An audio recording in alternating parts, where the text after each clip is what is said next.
پاکستان کے 19ویں وزیر اعظم عمران خان نے حالیہ دنوں میں ملک کو ایک ایسے آئینی بحران میں مبتلا کر دیا ہے جس کی ملکی تاریخ میں کوئی مثال نہیں ملتی۔ گزشتہ اتوار کو انہیں پارلیمنٹ میں عدم اعتماد کی تحریک کا سامنا کرنا تھا اور اس مارکے میں وزیر اعظم کی شکست یقینی تھی۔ تاہم عمران خان نے دستوری عمل کا سامنا کرنے کے بجائے بساط ہی الٹ دی اور تمام مہرے تلپٹ کرتے ہوئے خود ہی قومی اسمبلی کو تحلیل کرنے کا فیصلہ کر لیا۔ ان کے 18 پیش رو وزرائے اعظم اپنی آئینی مدت پوری کرنے میں ناکام رہے، جن میں سے زیادہ تر کو فوج یا عدالتوں نے معزول کیا۔ اس کے برعکس پاکستان کا حالیہ بحران مکمل طور پر عمران خان کی اپنی تخلیق ہے۔ تاہم مجھے یقین ہے کہ عمران خان کی طرف سے آئینی طریقہ کار کو پامال کرنے کی کوششوں کے باوجود ملک کے جمہوری ادارے غالب رہیں گے۔ سپریم کورٹ عمران خان صاحب کا پیدا کردہ تعطل حل کرنے پر غور کر رہی ہے اور ججوں کے پاس یہ ظاہر کرنے کا بہترین موقع ہے کہ قانون کی حکمرانی اور آئین کی بالادستی ہمارے مسائل کا بہترین حل پیش کرتی ہے۔ فوج یہ تاثر دے رہی ہے کہ وہ ایک طرف کھڑی ہے اور سیاستدانوں کو اپنے مسائل پارلیمنٹ اور عدالتوں کے ذریعے حل کرنے کا موقع دینے پر تیار ہے۔ اگر اس صورتحال سے کوئی مثبت نتیجہ برآمد ہوتا ہے تو وہ یہ ہے کہ پاکستان میں جمہوریت کے استحکام کی طرف ایک یہ بہت بڑا قدم ہوگا۔ پاکستان بہت سے موڑ اور گھاٹیاں پھلانگتا ہوا موجودہ مقام تک پہنچا ہے، لیکن بنیادی نقطہ کافی واضح ہے۔ آصف علی زرداری اور نواز شریف جیسے اپوزیشن لیڈرز نے یہ نتیجہ اخذ کر لیا تھا کہ عمران خان پورے سیاسی نظام کے لیے خطرہ بن رہے ہیں۔ ان رہنماؤں نے بڑی مایوسی کے عالم میں مشاہدہ کیا کہ عمران خان، جنہیں بعض اوقات پاکستانی ٹرمپ کے نام سے یاد کیا جاتا ہے، اپنی معاشی بد انتظامی، سیاسی محاذ آرائی سے شغف، نیز خارجہ پالیسی میں امریکہ کی بجائے تحکمانہ طاقتوں کی طرف جھکاؤ جیسی غلطیوں کے باوجود خود کو اقتدار میں رکھنے کے لیے مختلف ہتھ کنڈے آزما رہے ہیں۔ اس کی ایک اہم مثال یہ کہ عین جس وقت روس یوکرین پر حملہ کر رہا تھا، عمران خان ولادیمیر پوتن کو گلے لگا رہے تھے۔ اگرچہ غالب امکان ہے کہ عمران خان نے کسی گہری نظریاتی وابستگی کی بجائے محض مغربی دنیا میں پاکستان کے پرانے اتحادیوں کو زج کرنے کے لیے ایسا کیا تھا۔ اس میں اختلاف کو یقین ہو گیا کہ عمران خان پارلیمانی نظام حکومت کی بجائے صدارتی نظام اختیار کرنے کے ایک عظیم منصوبے پر عمل پیرا تھے، جو ملک کے بچے کچے جمہوری اداروں کے لیے ایک سنگین دھچکا ہوتا۔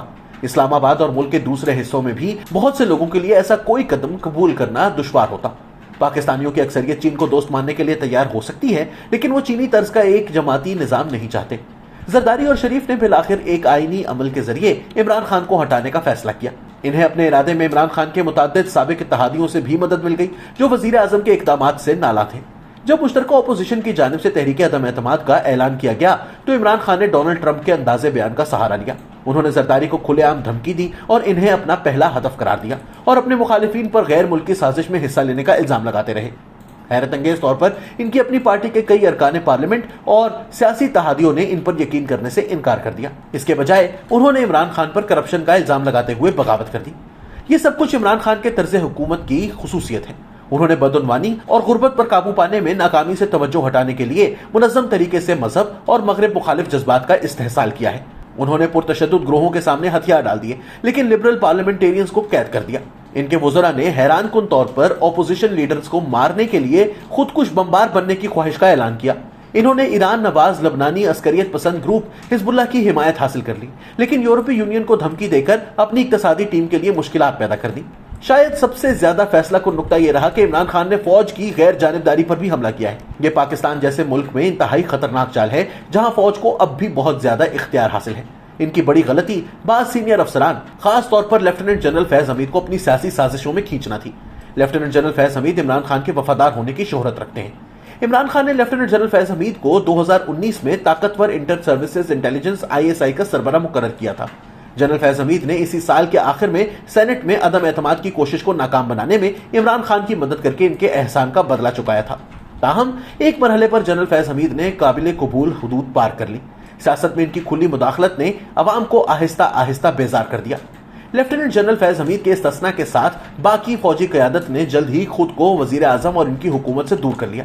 اس کے باوجود حزب اختلاف کے سینئر رہنماؤں نے جنوری میں مجھے بتانا شروع کیا کہ انہیں خدشہ ہے کہ عمران خان حمید کو اپریل 2022 میں نیا آرمی چیف مقرر کر سکتے ہیں، جس سے اقتدار پر وزیر اعظم کی گرفت میں بے پناہ اضافہ ہو جائے گا۔ حزب اختلاف کو خدشہ تھا کہ اگلے الیکشن میں عمران خان کے وفادار عناصر دھاندلی کریں گے۔ ایک طرف یہ معاملہ تھا تو دوسری جانب حزب اختلاف نیز عمران خان کے کچھ سابق اتحادیوں میں بڑھتی ہوئی بے چینی نے ان واقعات کی رونما ہونے میں اہم کردار ادا کیا جو موجودہ بحران کا باعث بنے ہیں۔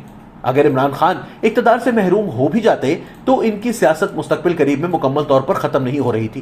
اپنے سابق امریکی ہم منصب ٹرمپ کی طرح ان کا سیاسی کیریئر بھی ابھی اختتام کو نہیں پہنچا۔ وہ غلط معلومات پھیلانے کے لیے مذہب اور مغرب مخالف جذبات کو استعمال کرتے رہیں گے۔ سابق وزیر اعظم نواز شریف کے چھوٹے بھائی شہباز شریف کے اگلا وزیر اعظم بننے کا امکان موجود ہے۔ شہباز شریف کو اپوزیشن جماعتوں میں وسیع حمایت حاصل ہے۔ انہوں نے مجھے بتایا ہے کہ ان کا بنیادی کام حقیقی معنوں میں آزادانہ اور منصفانہ انتخابات کو یقینی بنانے کے لیے اصلاحات کا نفاذ ہے۔ وہ تمام سیاسی جماعتوں کے ساتھ مل کر ایک وسیع البنیاد اتحادی حکومت بنانا چاہتے ہیں۔ اگر اپوزیشن جماعتیں متحد رہیں تو حقیقی امید ہے کہ وہ اگلے الیکشن میں عمران خان کو شکست دے کر ان کے خوفناک طرز حکمرانی سے پیدا ہونے والے بہت سے مسائل کو حل کر سکتی ہیں۔ لیکن اگر حزب اختلاف میں باہمی لڑائیاں شروع ہو گئیں تو عمران خان موقع سے فائدہ اٹھانے میں کوئی کسر نہیں چھوڑیں گے۔